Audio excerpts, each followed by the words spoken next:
Om Shanti. Good morning. आज प्राणेश्वर बाप दादा के सतगुरु के 14 नवंबर 2024 के अनमोल महावाक्य सुनते हैं। आज विशेष बाल दिन है, पंडित जवाहरलाल नेहरू जी का जन्मदिन है। तो बाल दिन की भी आप सभी भाई बहनों को बहुत सारी मुबारक है। हम तो प्यारे बाबा के सभी बच्चे हैं, बाबा को प्रत्यक्ष करने वाले हैं। मीठे बच्चे, इन आँखों से जो कुछ दिखाई देता है उसे देखते हुए भी नहीं देखो। इनसे ममत्व निकाल दो, क्योंकि इसे आग लगनी है। क्यों ममत्व निकालना है? क्योंकि इसे आग लगनी है। प्रश्न है, ईश्वरीय गवर्नमेंट का गुप्त कर्तव्य कौन सा है जिसे दुनिया नहीं जानती है? उत्तर, ईश्वरीय गवर्नमेंट आत्माओं को पावर बनाकर देवता बनाती है। यह है बहुत गुप्त कर्तव्य जो चल रहा है अभी, जिसे मनुष्य समझ नहीं सकते हैं। जब मनुष्य देवता बने तब तो नरकवासी से स्वर्गवासी बन सके। मनुष्य का सारा कैरेक्टर विकारों ने बिगाड़ा है। किसने बिगाड़ा है? विकारों ने बिगाड़ा है। अभी तुम सबको श्रेष्ठ कैरेक्टर वाला बनाने की सेवा भी करते हो। यही तुम्हारा मुख्य कर्तव्य है। ओम शांति। जब ओम शांति कहा जाता है तो अपना स्वधर्म और अपना घर याद आता है। फिर घर में बैठ तो नहीं जाना है ना, परमधाम में। बाप के बच्चे बने हैं तो जरूर स्वर्ग का वर्षा भी याद पड़ेगा। ओम शांति कहने से ही सारा ज्ञान बुद्धि में आ जाता है। मैं आत्मा शांत स्वरूप हूँ, शांति के सागर का बच्चा हूँ। जो बाप स्वर्ग की स्थापना करते हैं वही बाप हमको पवित्र शांत स्वरूप बनाते हैं। मुख्य बात है पवित्रता की। पवित्र दुनिया और अपवित्र दुनिया है। पवित्र दुनिया में एक भी विकार नहीं और अपवित्र दुनिया में 5 विकार है। इसलिए कहा जाता है विकारी दुनिया और है निर्विकारी दुनिया। निर्विकारी दुनिया से सीढ़ी नीचे उतरते उतरते फिर नीचे विकारी दुनिया में आ जाते हैं। वो है पावन दुनिया, ये है पतित दुनिया। राम राज्य और रावण राज्य है ना। समय पर दिन और रात गाये हुए हैं। ब्रह्मा का दिन सतयुग त्रेता युग और ब्रह्मा की रात द्वापर और कलियुग। दिन सुख दिन और रात दुख होता है। रात भटकने की होती है। यूँ तो रात में कोई, बाबा कहते हैं, भटकना नहीं होता है, परंतु भक्ति को भटकना कहा जाता है। तुम बच्चे यहाँ आए हो सद्गति पाने के लिए। किस लिए आए हैं? सद्गति पाने के लिए। तुम्हारी आत्मा में 5 विकारों के कारण पाप थे। उनमें भी मुख्य विकार कौन सा है? काम विकार, जिससे ही मनुष्य पापात्मा बनते।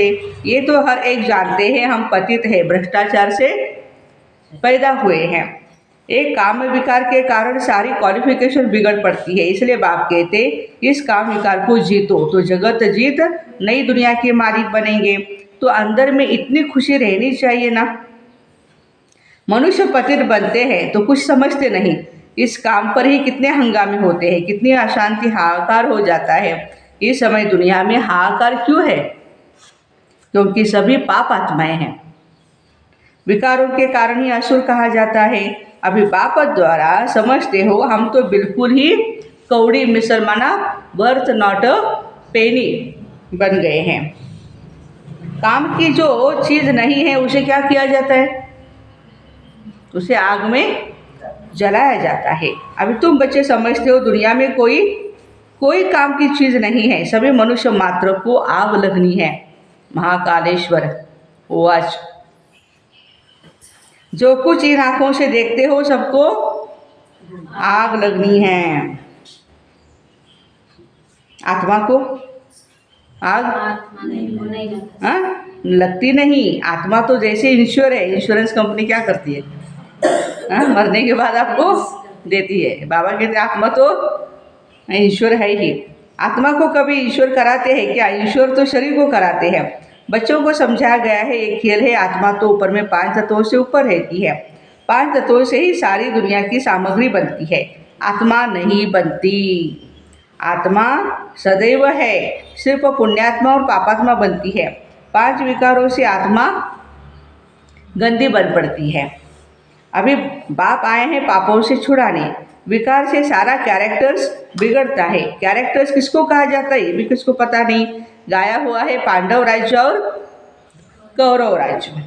अभी पांडव कौन है ये भी कोई नहीं जानते हैं। अभी तुम समझते हो हम ईश्वरीय गवर्नमेंट के हैं, बाप आए हैं राम राज्य स्थापन करने।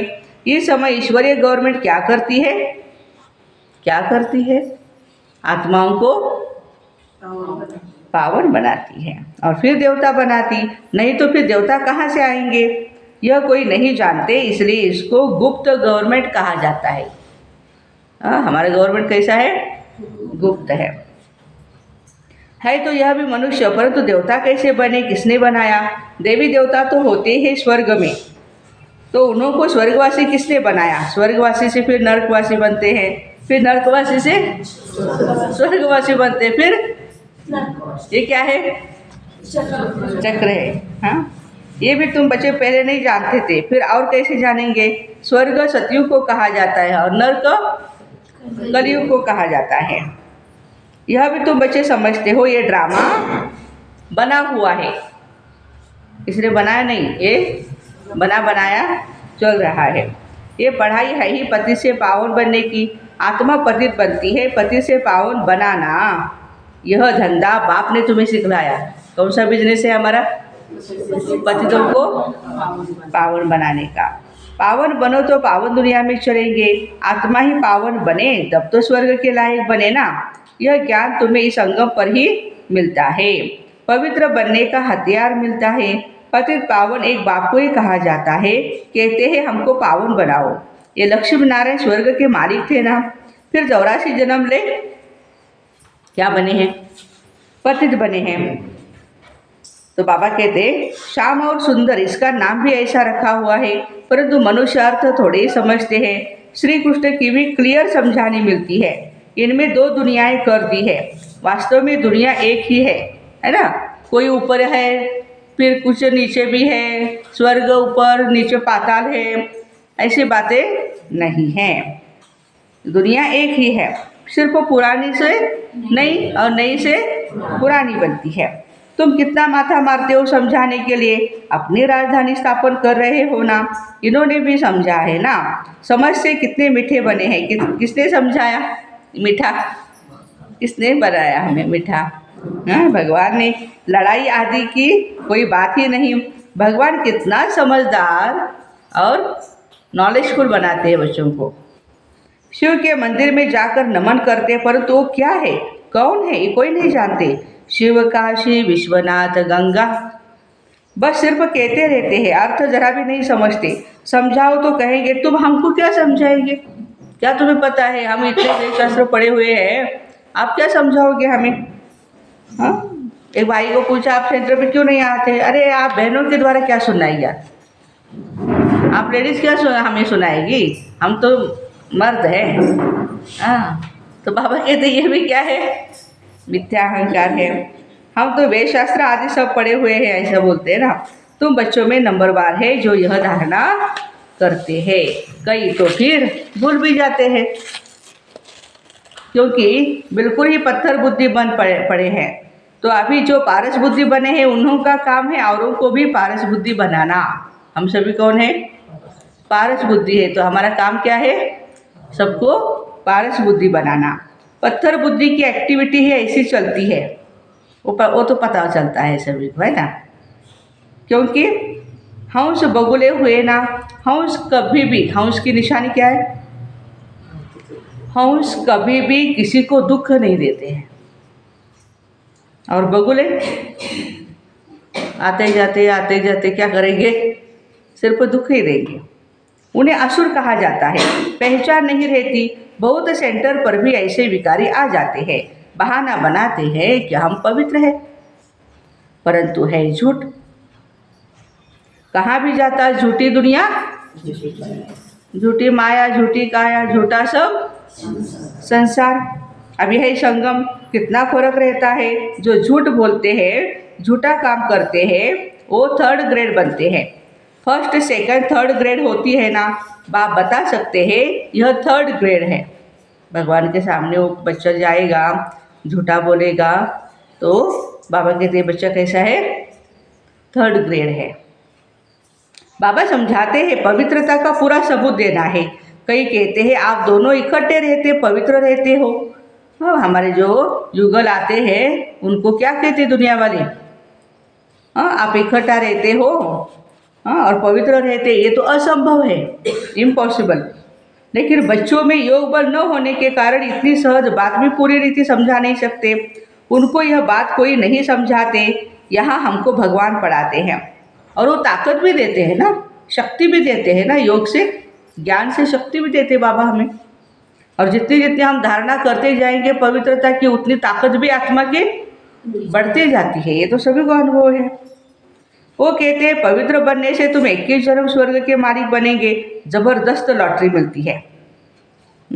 सुरेश भाई जी ने भी क्लास में कहा था ना, जो पवित्र आत्माएं हैं भगवान के डायरेक्शन पर पवित्र बने हुए हैं, उनके जैसा पावरफुल इस दुनिया में कोई नहीं है।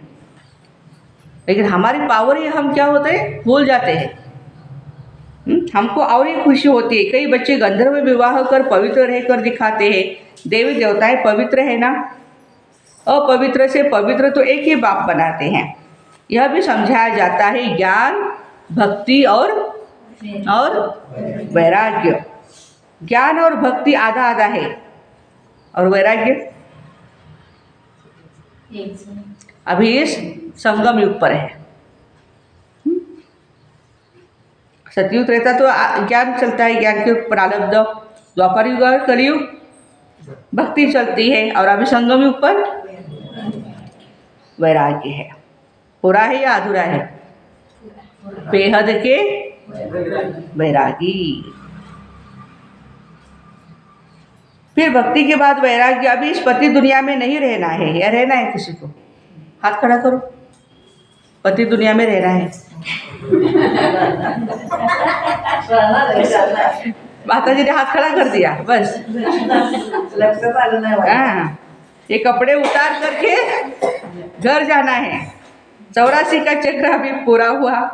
अभी हम जाते हैं शांति धाम। पहली पहली अल्प की बात नहीं भूलनी चाहिए। कल भी बाबा ने बताया ना। मेरा क्या समझाओ सभी को, हम कौन है? आत्मा है और हमारा पिता परमात्मा है। ये भी बच्चे समझते हैं। ये पुरानी दुनिया खत्म जरूर होनी है। बाबा नई दुनिया स्थापन करते हैं। बाबा अनेक बार नई दुनिया स्थापन करने के लिए आए हैं। फिर नर्क का विनाश हो जाता है। नर्क कितना बड़ा है, कितना बड़ा है, बहुत बड़ा है। और स्वर्ग कितना छोटा है। नई दुनिया में है एक धर्म, यहाँ तो कितने ढेर धर्म हैं। लिखा हुआ है शंकर द्वारा विनाश। कितना खतरनाक होगा, है ना? हो भी रहा है। अनेक धर्मों का विनाश होता है। फिर ब्रह्मा द्वारा एक धर्म की स्थापना होती है। यह धर्म किसने स्थापन किया? ब्रह्मा ने तो नहीं किया। ब्रह्मा द्वारा कौन करते हैं? आदि सनातन देवी देवता धर्म की स्थापना कौन करते? परमपिता शिव परमात्मा। ब्रह्मा ही पति से फिर पावन भी बनते। मेरे लिए तो नहीं कहेंगे ना पति से पावन। शिव बाबा तो एवर प्योर है, पवित्रता का सागर है, कभी भी वो पतित नहीं बनते हैं। पावन है तो लक्ष्मी नारायण नाम है, और पतित है तो बोलो, पतित है तो क्या नाम है? ब्रह्मा और सरस्वती। हाँ, पावन है तो लक्ष्मी नारायण है और पतित है तो ब्रह्मा और सरस्वती नाम पड़ता है। ब्रह्मा का दिन और ब्रह्मा की रात। शिव बाबा को अनादि क्रिएटर कहा जाता है। आत्मा तो है ही, आत्माओं को किसी ने भी क्रिएट नहीं किया है। देखो वंडरफुल। आत्मा, परमात्मा और प्रकृति, इस तीन पर खेल सारा चल रहा है। आपने सांख्य शास्त्र भी सुना होगा, पढ़ा होगा। तीन पर ही सारा खेल है। परिवर्तनशील में आती है आत्मा और प्रकृति, लेकिन परमात्मा अपरिवर्तनशील है। जैसे है वैसे ही है। कभी भी वो अशांत नहीं होंगे, कभी भी वो दुखी नहीं होंगे।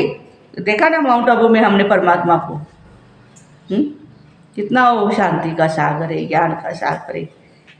कैसे उनकी लहरें चलती है, हम सभी ने ब्रह्मावस्यों ने अनुभव किया हुआ है।